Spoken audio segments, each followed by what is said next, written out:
10년 테슬라 보고 모아가신다는 분들 요즘 되게 힘드시죠? 테슬라 주주분들. 자, 그분들에게 좀 위로가 되는 영상이었으면 하는데요. 오늘도 테슬라는 계단식 하락을 이어가고 있습니다. 마이너스 2.26%. 장 끝나기 1시간 5분 남겨뒀는데, 자, 제가 3년 전부터 미즈놀이 처음 시작할 때부터 이런 질문을 참 많이 받았어요. 팀장님, 적금식으로 제가 매월 월급을 타면 일정 부분을 적금식으로 그 주식을 꾸준히 사 모으려고 하는데 어떻게 생각하세요? 그때 제가 어떤 답변을 드렸냐면 참 좋은 방법이다. 그런데 매월 사는 게 아니라 매월 월급에서 일정 주식 그 주식을 테슬라라고 합시다. 테슬라를 살 주식을 띄워놓는다는 말은 뭐죠? 그러니까 한국으로 말하면 이제 환전을 해야죠. 그 달러로 바꿔놔야죠. 미국으로 말하면 일단 뭐 세이빙 어카운트를 빼놓든지 진짜 돈을 빼놔야죠. 그리고 난 다음에 추세가 우상향일 때 그렇게 모아가는 거다.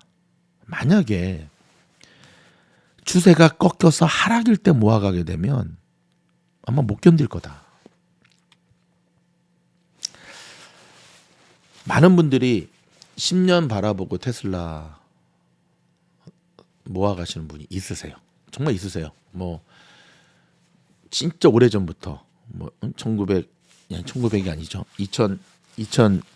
2020년 전부터 뭐 2010년 뭐 2009년 이때부터 막 2009년에 상장했나 테슬라가.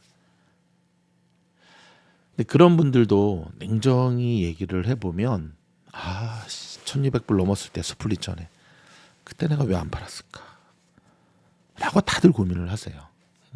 반성을 하세요. 자, 지금 테슬라 지금 모습이잖아요. 예를 들어서 그럼 이제 여러분 이런 질문을 해요. 오케이, 그럼 팀장님 근데 그게 우상향인지 우하향인지 어떻게 알아요? 그거는 삼척동자도 잘 아는 건데 요즘 시장은 보면 변동폭이라 그러죠. 이게 올라가는 건지 내려가는 건지 막 왔다 갔다. 근데 보세요. 주봉으로 이게 원래 주봉 월봉으로 갈수록 큰 추세가 보이거든요. 자, 테슬라 같은 경우는 주봉 위클리로만 바꿔도 알 수가 있죠. 어떻게 알 수가 있냐? 한번 볼까요? 여기서부터 여기까지는, 그다음에 여기서부터 여기까지는,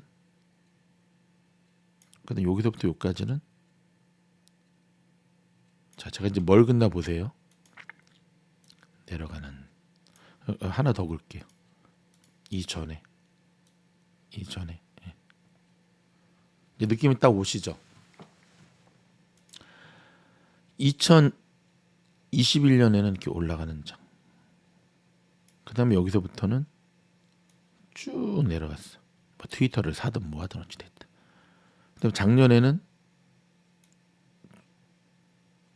뭐 결과적으로 이렇게 올라갔죠. 올라갔다가 내려갔다 올라갔죠.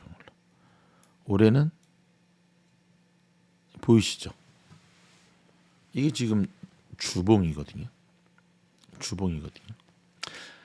이렇게도 모르시겠다. 그러면 주봉 갖다 놓고 여기다가 RSI만 봐도 알아요. 주봉 단위 RSI에 30 밑에서만 사겠다.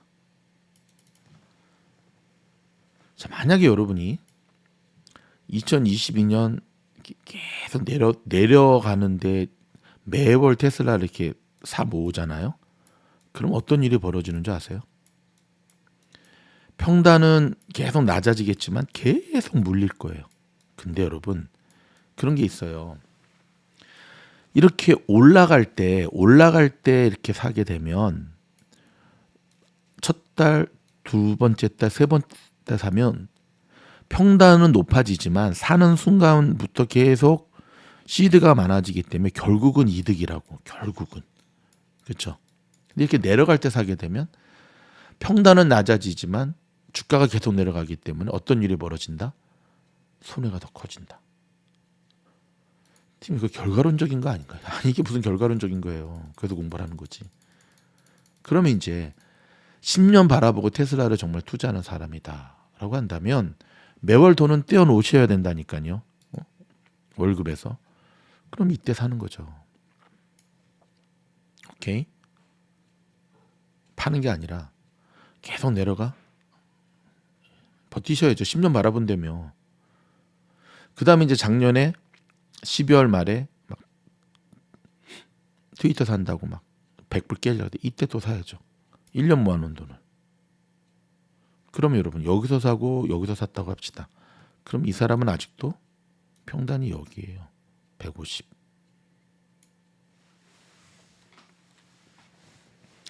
조금만 더 트레이딩에 대한 공부를 하실 수 있는 분이면 여기서 샀다가 여기서 샀다가 고점이다 싶으면 팔고 RSI만 봐도 된다니까요. RSI 치시. 그 충분히 기다렸다가 다시 여기서 사고 안 망해요 테슬라. 그리고 여기서 팔고 지금 같은 경우는 그러면 뭐 해야 된다? 박스권이니까 가만히 있어야죠. 네. 맹목적 믿음이 무서운 겁니다, 여러분. 전기차 이제 테슬라를 계속 같이 투자하시는 분은 이제 조금 느끼실 거예요. 아, 뉴스에 당했다.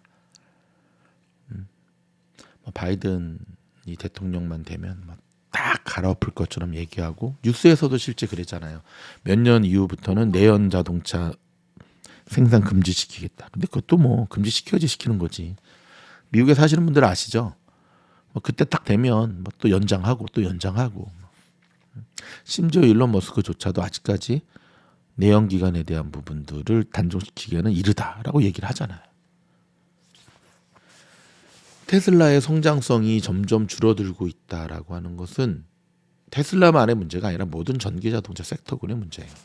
누구나 다 아는 거였는데 문제는 맹목적 믿음을 가지면 보고 싶은 것만을 보는 보보습에 빠지게 되고 그렇게 되면 자꾸 과거 어떤 과거? 2020년, 2021년에 막 폭발적으로 성장했던 테슬라에 대한 그 추억만을 가지고 현실을 직시하지 못하는 우를 범하게 되는 거죠. 아휴, 팀장님, 뭐 지나고 나서 뭔 후회입니까? 앞으로가 중요하지. 맞아요. 근데 여러분 그거 아세요? 나쁜 습관은 반복이 돼요. 손절하면서 다시는 이런 실수하지 말아야지. 근데 지나고 보면 그 실수를 내가 또 하고 있어. 다시는 하지 말아야지. 근데 그걸 또 하고 있다니까요.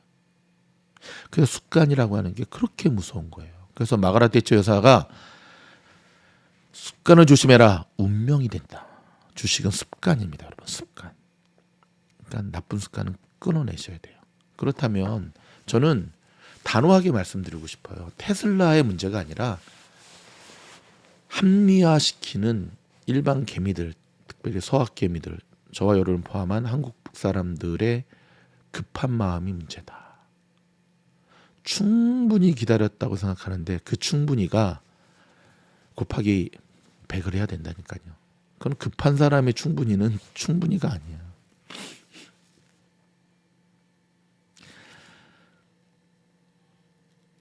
저는 요즘 문득 30년도 더 된 제가 대학교 1학년 때 장학금을 타고 처음으로 부모님께 사드린 무선 전화기가 있었어요. 아직도 까먹지 않은 바텔. 그때 TV에 광고가 막 나왔어요. 그 바텔. 한번 볼까요? 추억의 광고 한번 보고 또 진행하죠. 되게 재밌어요. 한번 보세요. 무선 전화기 MC 시대. 마텔 MC 무선 전화기. 혼실 없는 깨끗한 채널을 찾는 모습까지 보인다. 이것이 바로 첨단 마텔 MC.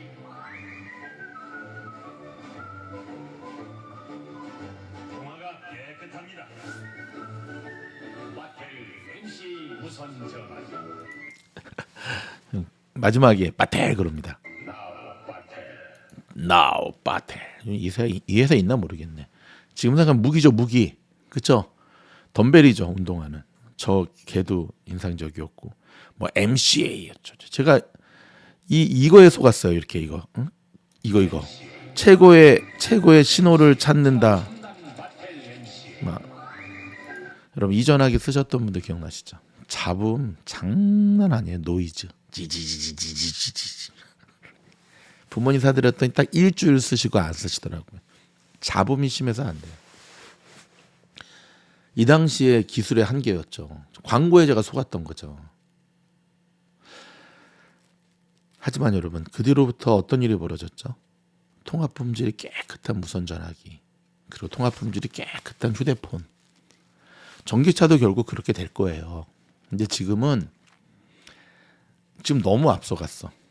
그 기술이 좀 쉽게 말해서 기술은 계속 발전하고 있는데 시장의 기대치, 앞서가는 투자자들의 급한 마음이 그걸 너무 앞질러 간 거야. 특히 전기차는. 전기차 시장만을 그대로 봤을 때는 여러분 모든 주식도 마찬가지. 전기차 시장도 이렇게 갔다가 상승 자체가 여러분 세상에 그 어떤 것도 이렇게 상승하는 건 없어요. 가고 내리고 가고 내리고 가고 내리고 이렇게 되는 거지. 저는 지금 전기차 시장 자체가 이렇게 조정기에 와 있다고 생각을 해요. 조정기. 시장 마켓 자체가 좀 줄어들고 있잖아요. 마켓 자체가.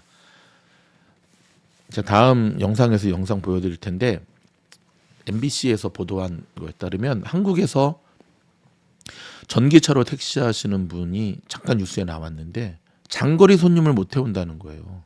특히 겨울에는 배터리가 너무 빨리 닳아가지고. 그러니까 그런 경험을 한 택시기사 선생님이 다시 또 전기차로 택시를 뽑겠어요. 근데 지금 그게 전기차 배터리의 기술의 한계라는 거죠. 이 바텔처럼.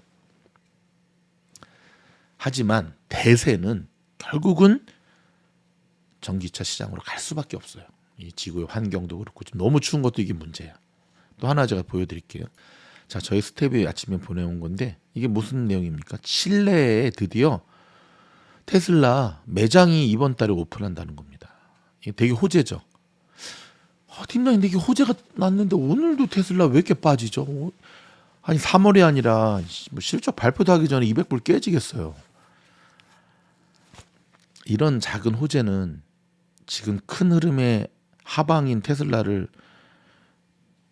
분위기를 반전시킬 만한 정도의 파워는 없죠. 하지만 칠레를 비롯해서 전 세계에 지금 테슬라 매장이 점점 차지고 있다고 합시다. 그러면 결국은 제가 일전 영상에도 말씀드렸잖아요. 야 테슬라 이러다가 망하는 거 아니야? 라고 저희 스텝회의에서 회의를 했는데 저희 스텝 중에 한 사람이 테슬라가 망하기에는 일론 머스크가 너무 똑똑합니다. 그 한마디 듣고 제가 네 말이 맞다.